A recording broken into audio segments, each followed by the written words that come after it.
Hello and welcome everyone to our 16th session of HalloCasa. My name is Michael and today I'll be talking to Jaime Cabrera from Quito, Ecuador. Jaime is actually also Colombian, so since some of you already know that I have a very strong relationship with Colombia, this always is something which opens my heart even more. Jaime, why don't you just introduce yourself quickly? Hi, hello everyone. Thanks for the opportunity. Um, I think what Michael is doing is something very interesting, and it's a great platform for worldwide real estate business. My name is Jaime Cabrera. I'm from Ecuador, originally born in Ecuador, but my family is Colombian, so I have quite a lot of relationship with that country, and of course love it as being half half. But originally the company HalloCasa is located in Quito, Ecuador. Hmm. Okay, perfect. So, for our audience who has not had a look or who has not seen your profile on HalloCasa, tell us a little bit about your services. What are you offering to people who want to buy real estate? Are you only offering real estate brokerage services? Are you even doing more? Tell us a little bit about your services. Okay, well, the company is actually a very complete real estate company in the relation that we do not only manage regular properties for sale or rent, but we do the whole process. Yes, by that I mean if you need legal guidance, if you need the paperwork, if you need the contractual paperwork, we help you with the whole process. As I was talking a little bit earlier before this interview with Michael, our company derives from a bigger company which has been in the market for more than 70 years, and this other company derives from a construction company which has been in the market for more than 30 years. So we have quite a lot of experience in not only regular real estate, but even construction and just all throughout the real estate business in general. No, but punctually in this business, we could help you as a foreign client to be able to invest in the country. With the opportunity even to manage the property if that was the case that the client might need. No, so that's, we basically give them many opportunities, many options. I'm sorry, as to what they can do, no, or what they could purchase, and a guidance towards what they're looking for, what they need. No, so that's basically what we do. Okay, perfect. So that means you are from the construction side towards the legal, the papers, even That renting out. You can help with the the people whole and process, the exactly. whole process. Okay. There are even clients. I'm sorry to interrupt you. There No, are go even ahead. clients which have properties, have already purchased properties, Hmm. and we've had a few of those that actually have changed their plans. Expats who had properties, as an example, no, there's a place, a very well known place for expats, which is called Cotacachi on the Imbabura province, and that's they decided that they wanted to go back to California because they were from California. So we helped them out selling the property which they had purchased. So yeah, it goes both ways, no? Either buying or selling or renting the property that you had already bought, no, or yeah, basically just the whole process. Okay, so Mhm. you just mentioned a location which is outside of Quito, you say. So that also Right. implies that you are also active outside of Quito and even covering the entire Ecuador, or how does that Yes, work? yes, yes. As I think it was in the summary of our company. The company is based in Quito, but we actually manage all of the country and specialize a bit more in the expat areas. No, by this I mean Imbabura zone, which is Cotacachi, Otavalo, Ibarra. If we're talking about Loja, which is the very famous Catamayo area, which is bordered with Peru, and also Cuenca, which is that's probably like a worldwide known place, and even Galapagos, which belongs to Ecuador. So those are places that normally expats look for when moving, or even the coast, no, Esmeraldas, Manta, Guayaquil. We really manage or work in all of the country. So it's Okay. not just locally. Galapagos, people can, foreigners, yeah, go ahead. It's a bit more complicated. No, you would Yeah. have to go through a bigger process. Normally, the Galapagos legislation, uh, you have to be either married to a local from Galapagos, or really have a specific project development, and have in this project be partners with a local. That's one of the Okay. main processes. But you could do it. It's not impossible. You could, or you could even purchase as a company. So those are like options Okay. that you could have. Yeah, yeah, yeah. And But you mhm. and just out of curiosity, also Ecuadorians, they also have to have a local person married from It's the same Galapagos. thing. Okay, Yeah. okay. This So is this like being is from another country. okay. It's like Gotcha. yeah, Okay. yeah. It's not just for foreigners. Yeah, It's yeah, for yeah. Ecuador. Well, Yeah, yeah, yeah. which is obviously super important and good that it is so restricted. I mean, it's like Yeah, yeah. such an important island, so it's Yeah, yeah, that's one of the main reasons. Well, the sustainability of Galapagos Islands is basically the main reason absolutely. why they do this. But yeah, of course, it's a paradise. If you ever get the chance to go there, I recommend it. It's one of the seven wonders. Yeah, Have of you the world. been? Yeah, yeah, yeah. As I also have other companies, and as I told you a bit earlier, I'm in the food and beverage business and hospitality. So I used to work. Well, actually, I still work for Capitur, which is a chamber of tourism and commerce in Pichincha, which is the main province in the capital where Quito is located. So I train normally, and I would go to Galapagos to train professionals in the hospitality business. And yeah, I've been there a few times, and yeah, it's just very, very, very nice. It's a beautiful island.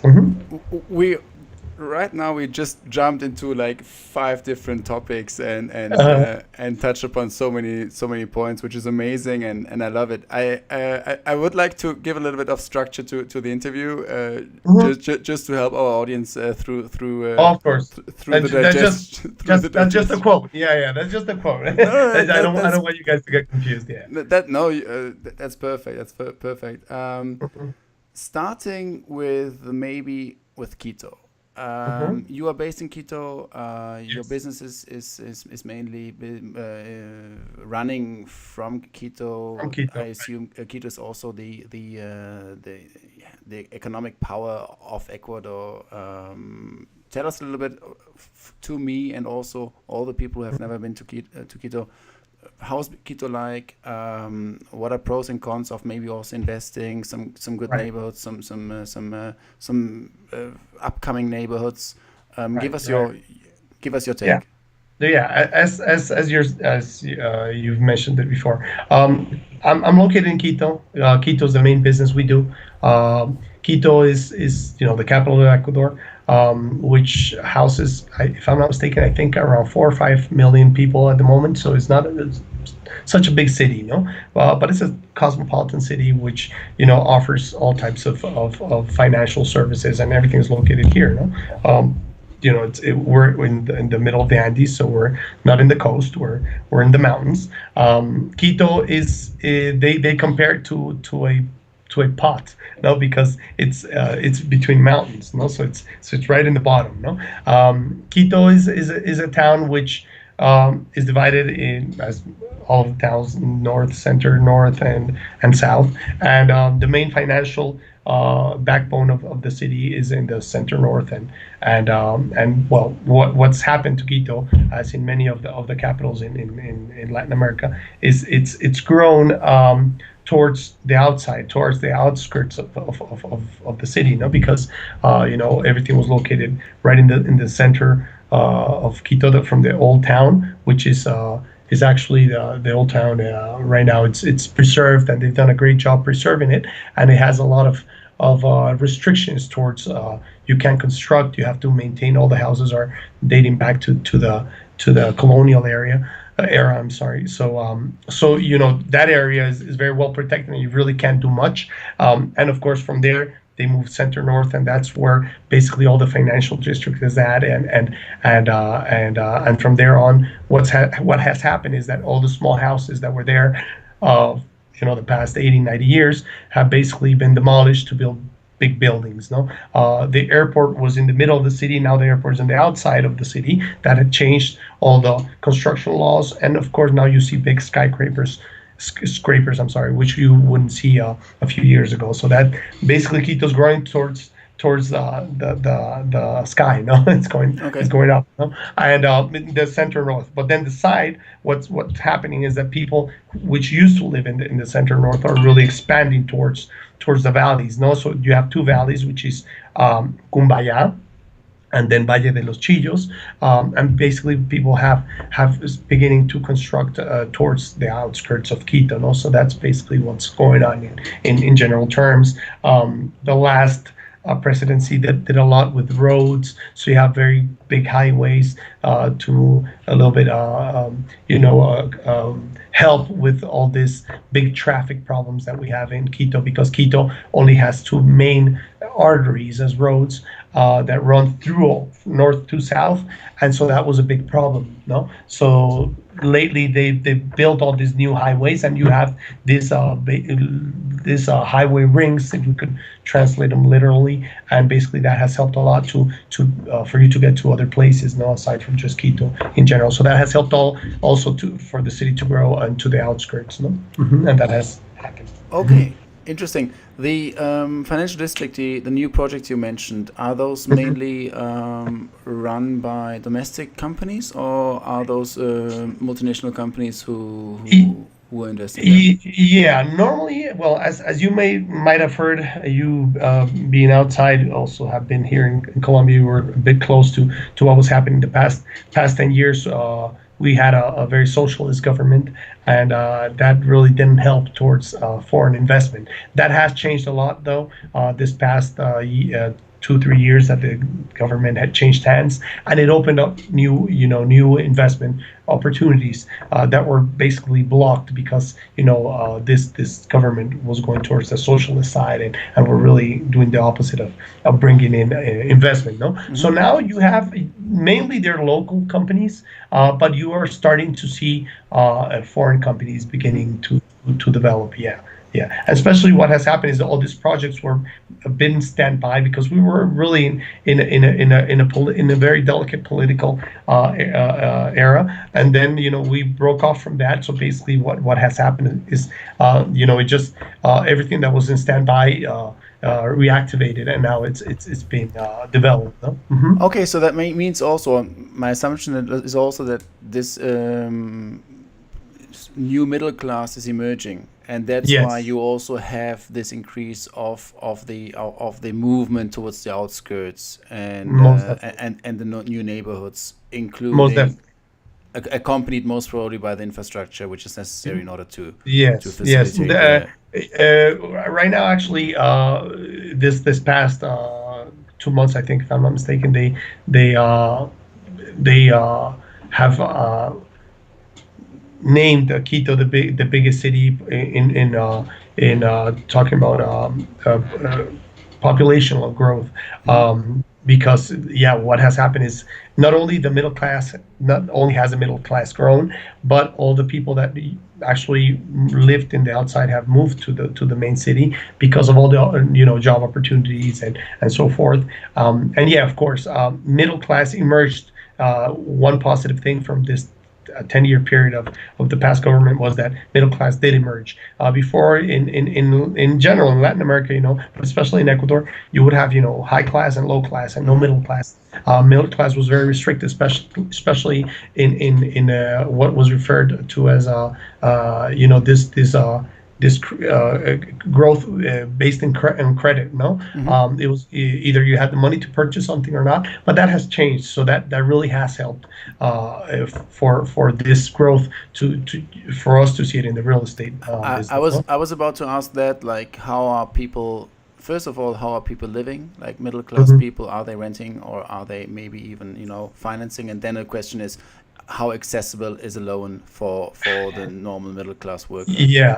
The actually that's a very important point, Michael, because what has happened now is that the government, especially there's a bank called BS, which is the bank of the Social Security Services, if you could translate it to that.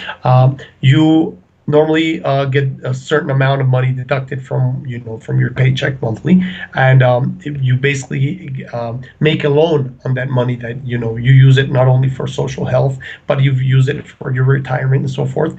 So you, based on what you earn, you could make a credit and purchase a property through that credit. So mainly this growth has been based on that because it's very accessible. Properties normally go from $70,000 on, and if I'm not mistaken, I think the BS lends up to 120 or $130,000 U.S. American dollars for this purchase for locals that have been paying their social security through their jobs. No, so it's very common. So mainly, I would think that 70%, probably 75% of all the houses purchased here in Ecuador are through that process. Yes, so that's very interesting, and that has also helped in the growth of the real estate business in general. Okay. No. However, might not also someone argue to say, okay, this is also posing a huge risk concerning a bubble because it is maybe a little bit too accessible, because if people are getting laid off, then this this credit might not be served anymore, and or is the government backing that as well? Well, yeah, but whenever you have a credit, there's always a certain backing that the bank is going to have, and that's always going to be, the house is going to be mortgaged until you finish paying it. Okay, So it really doesn't belong to you until you finish paying the gotcha. whole Okay, property. makes total Yeah. sense. Okay. Yeah. Another quick question concerning how people live in Ecuador. Is it more?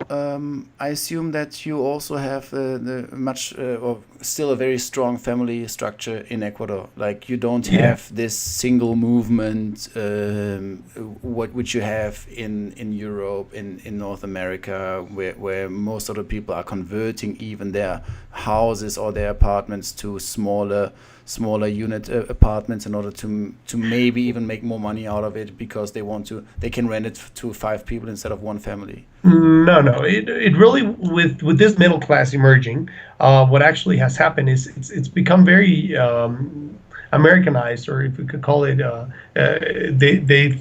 they've actually began to purchase. Now, what they do is they purchase one room apartments. They the living with a family, the very classical living with a family until you get married type of thing, which was very Latin, Hmm.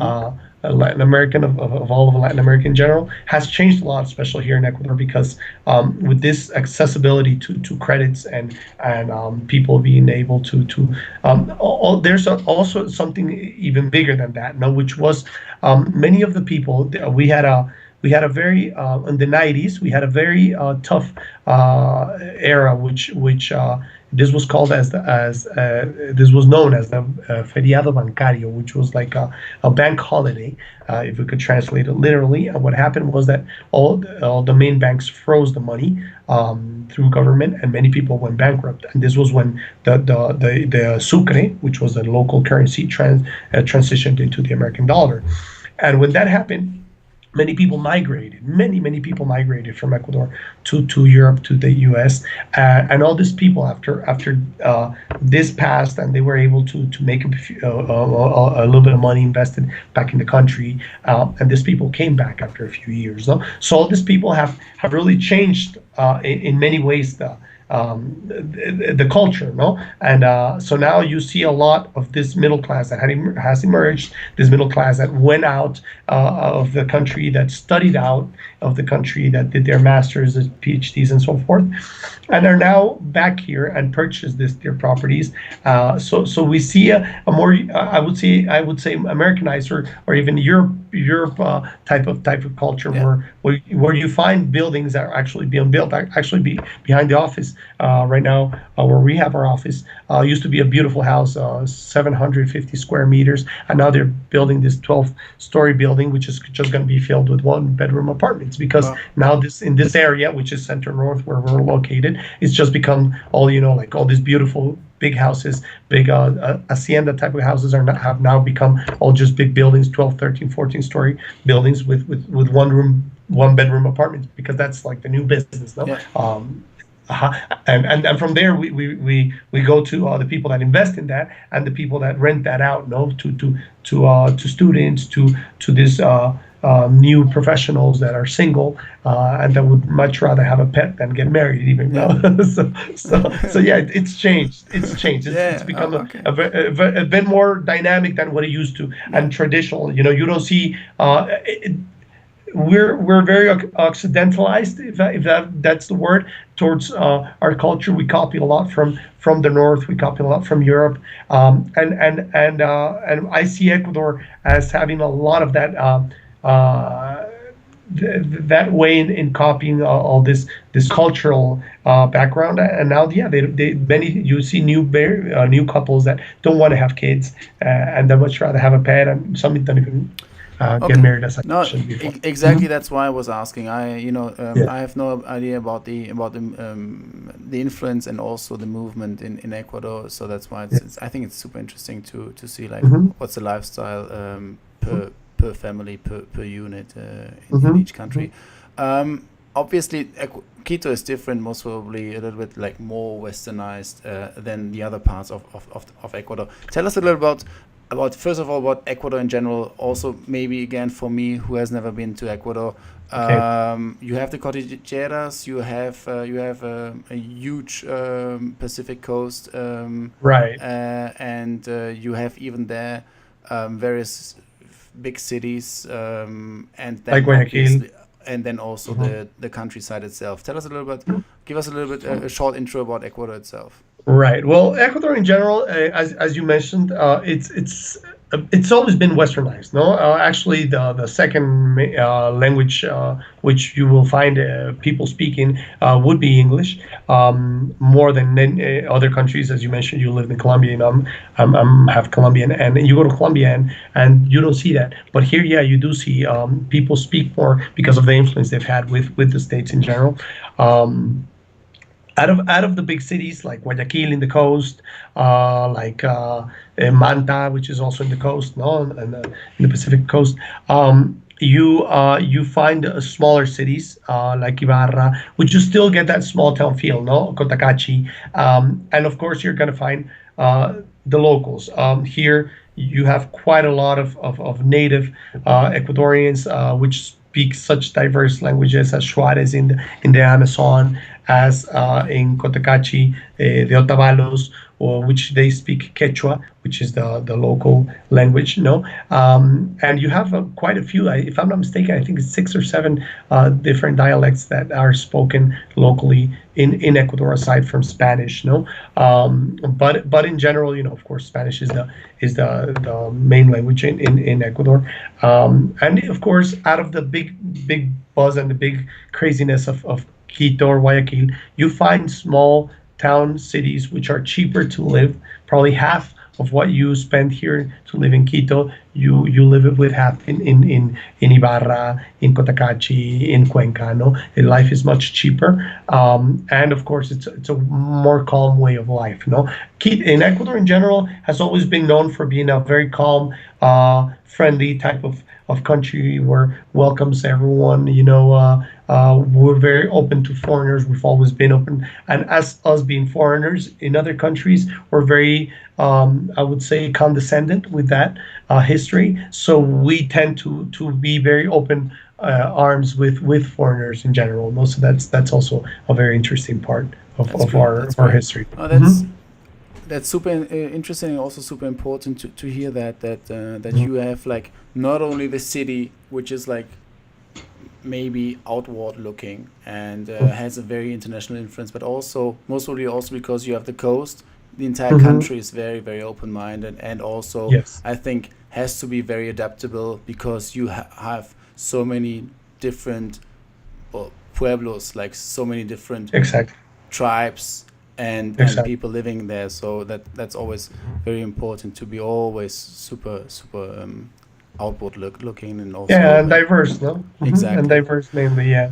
You mentioned There. before a little bit your F&B, your food and beverage background, hmm and that you are doing some business with that.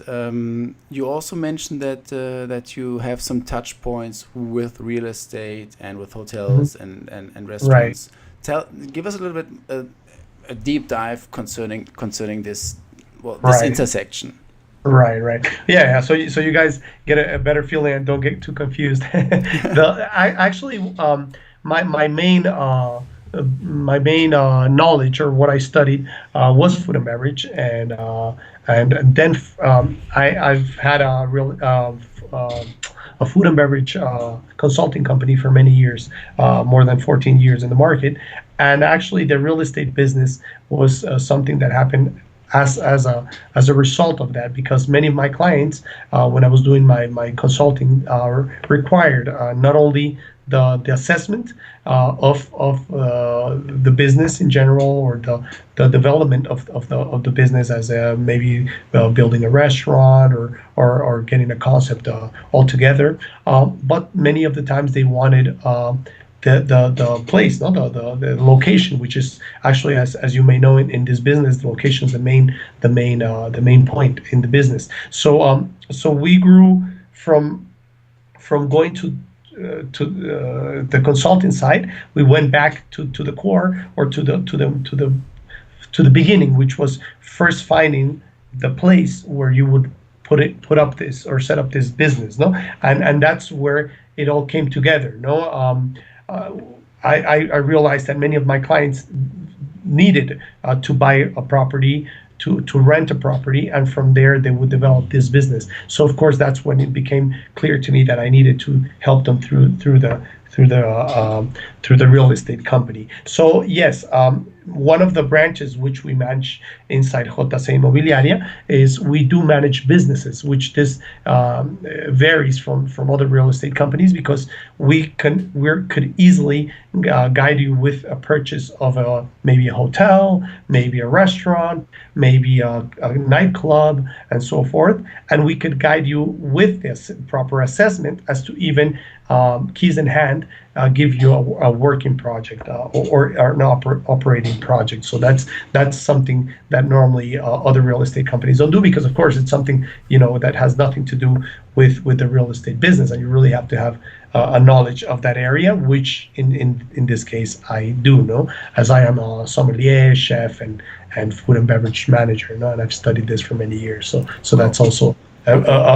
an added value to to the real No, estate business. No? hmm absolutely. I mean, then we're going into business terms and not only Right. location and how much is the ROI on that unit, but we're really Exactly. looking about, okay, product, customers, Exactly. Exactly. employees, margin, and stuff. Exactly. Okay. Okay. Exactly. Yeah. Accounting and legal matters and Yeah. all that.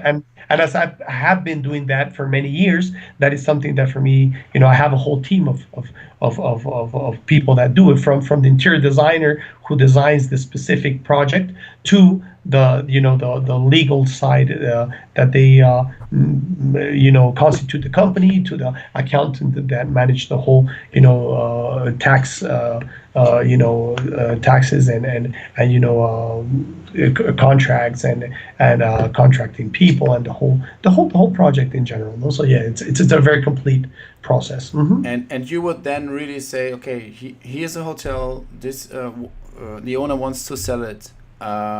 You can buy it for XYZ, including all the existing contracts, and Exactly. customers are still coming in, and you have like this projection of revenue for the next Exactly. months, because we have the reference of the historical data of the past. Okay, Exactly. gotcha. Okay, Yeah, yeah, wow. something like that. As an example, there's a Dutch bakery franchise, which I have been working with them locally for around already. I think if I'm not mistaken, I think it's around 80 years, 7, 8 years, Hmm. and they have like 6 or 7 places that here throughout Quito, and it's very high end bakery, which does pastries and bakery in general. And I commercialize their franchises. So I help them develop the project, and then from then on, I also help them.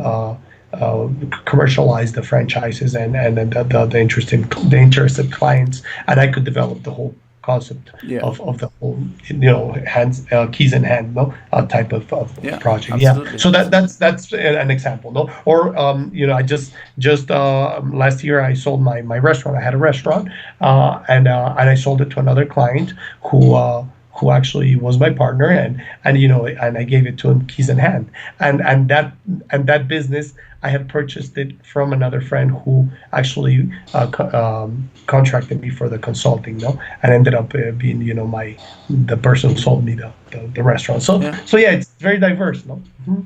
Okay. Wow. Mhm. Um, you mentioned before quickly Cuenca. I know Cuenca from because there are a lot of people who are retired, moving there. Most of it, there are many more of those places in Ecuador. Um, if I, in a couple of years, if I retire, once I retire, um, can you guide me or give me a quick overview to the process of how to buy real estate in Ecuador? And are there any benefits with that? And is that easy, difficult? What are the steps to watch out? Right. Well, Cuenca is a hot spot. It has been a hot spot in the past. I probably think 10 years at least. A lot due to the climate. It's still located on the mountains, but it's not as cold as Quito. It's a bit warmer. It's very cultural. It's a very cultural city. All the main artists and painters and many important people and poets and so forth have uh, come out of Cuenca. Cuenca is a small town. I won't dare say how many people live there, but it's probably half or one third the size of Quito. So you still have a small town feel, no? The Normally expats like it because of this, and also because it just you get a more European feel. It's very similar to many of the smaller cities, like probably Aranjuez, which is close to Madrid. A small town Spanish type of pueblos, no, or small towns. So you have that feel of being in Europe without being in Europe, no, being in Latin America. Hmm. Now, for foreigners, especially for expats, especially for certain age expats, which have gone into their retirement years. We're talking about 63, 65, if I'm not mistaken. There are many privileges here in Ecuador, which basically are based on taxes and a reduction on almost everything from a bus fare to an airplane ticket. Basically, these retirees have a 50% off. We're not talking 15, no, we're 50. So that's half off of basically what all this costs normally are. So you have a whole bunch of benefits from taxes, from tax return to like I mentioned, bus fares. When you even are doing your papers for your residency here, even legal fees are half off. Many benefits, which have all been made in order for all these foreigners to come, no, and feel happy about moving to Ecuador. So those are things. On also, before I forget, on bills like electric bills, water bills, like local consumption for the house. Those are also have a reduction. I'm not sure if it's 50% off, but they have quite a significant reduction. No, so those things are pretty interesting for foreigners when they come here. No. Mhm. Okay, okay. And concerning the process to buy real estate, um, is it? Can you guide us through, like, in one, two, three steps? Okay. What do I have to watch out for? Right. What are the general steps I have to take into Right. account? Right. Well, to begin with, I always recommend to work with real estate companies who have all, the I would say the legal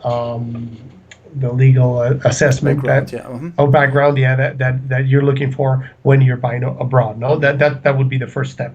Once you find this, as I was seeing other interviews with from other countries, is basically the same, especially in Latin America. Look out for real estate developments that don't have the same thing, the legal backing. No, the legal backing. By this I mean, always check who the construction company is. How long have they been in the market? What guarantees could they give you? There are special legal constitution companies, smaller companies like called fideicomisos, which are like holdings, which basically give you the specific guarantees for you to give the money to this company. This company manages the money Okay. for you, so you know that you will not have problems Like a later on with. fiduciary. Okay. Yeah, like fiduciary, exactly. That would be the translation. Yeah. Okay. And basically, there are many companies which especially like serious development companies, they will, or construction companies, they will be okay with that, or they even work with that. That's one thing that you should always look Yeah. for. No, then once you're doing the whole process, basically what you do is look for a good legal guidance. Of course, speaks your language, because I think that would be like the main thing. Yeah. Once you're doing the process, know that it's very cheap actually to get an investor visa in Ecuador in relation to other countries. Okay. If I'm not mistaken, with 30,000 or a bit more, you are able to apply for an investment visa. So we're talking a small one-bedroom apartment ranges from $60,000 to $100,000, depending on the area here in Quito. So with 30,000, that you could easily purchase a property and apply for this investor's visa. No. And that could be a good option. No. Absolutely. Once there, then you just do the whole paperwork, and as they say, with a local good lawyer who could help Yeah. you with the paperwork. And of course, once more, as I repeated, speak your language, you could Yeah. be able to do Okay. this whole Okay. process. No. Great. You yourself, you have an interesting listing on HalloCasa. If you want, you can guide us through and present that to our audience. I'm gonna share the screen now Sure. with the people who are watching it over YouTube. Mm-hmm. It's the JC Sells Colonial House Ibarra Hotel Boutique. So please go ahead and tell us a little bit about this interesting listing.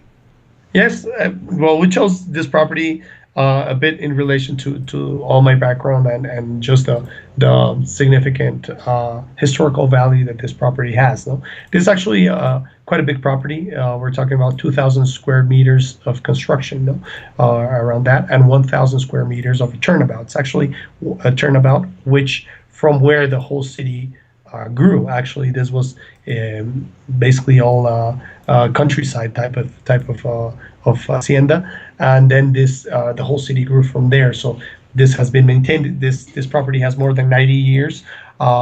It's This property belonged to the first mayor of Ibarra. Ibarra is the capital of Imbabura, which is in the north of Ecuador, 2 hours away from Quito, and it's in the midpoint between Colombia and Ecuador. No, so 2 hours down the line north, you end up in Tulcan, which is the border town with Ipiales, which is Colombia. No, so that's the location. Now, Imbabura is a province which is a very nice province, surrounded by many mountains and many lagoons. One very well known, which is called Lago San Pablo, very well known for foreigners, as it has small microclimates in the diverse little towns next to Ibarra.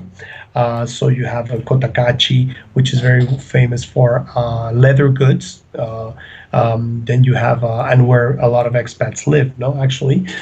You also have Otavalo, which is a very, very well known tourist place, especially for everything embroidered, especially like wool sweaters and that type of things. No, everything that's made with wool, which with sheep and that type of thing. So it's very it's an area which is very touristy. It's a must when you come here to Ecuador.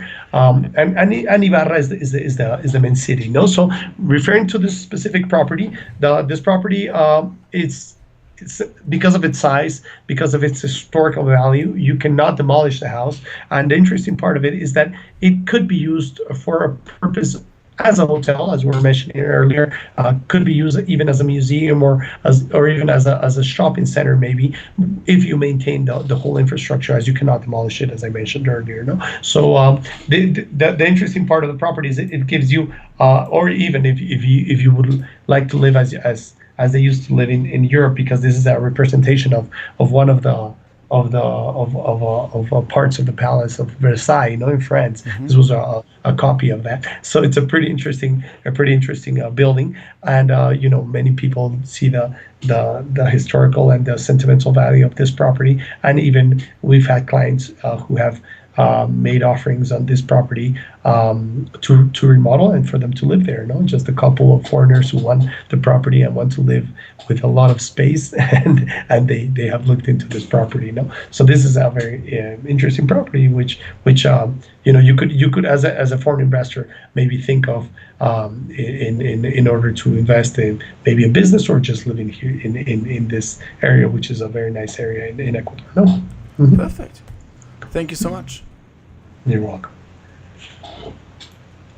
Let's now ramp up the interesting interview. You were mentioning few very very interesting things. You were mentioning Quito is definitely right now a very dynamic city. It is right now converting from let's say a city with a brake like a car which had all the time had the handbrake on, so it was not really moving fast. Now it's starting to accelerate, and it's a very Right. very dynamic city.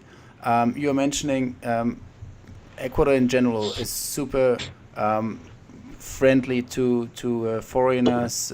Is Has actually a very vast history of multiculturalism, and that's why a lot of people are directly very very welcome.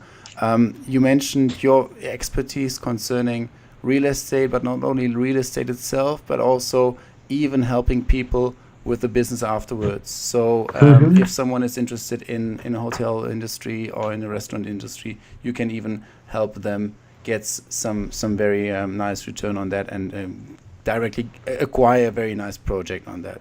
And then Right. finally, you are presenting, or before that, you were also mentioning the interesting advantages which people have who are already older than 65 years old, with all the benefits worth of 50%. And finally, Right. you're also presenting a very interesting, first of all, area, which I was not Hmm. aware of, so which is Hmm. really in the middle between Quito In Colombia.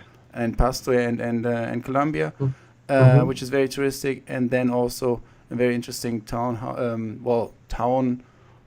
It's almost a town hall house. Well, Yeah. it used to Good. belong to the mayor Yeah. Right. of Ibarra, The first mayor. Yeah. and even has a very historical side to it, and can be Right. converted to a hotel. So Right.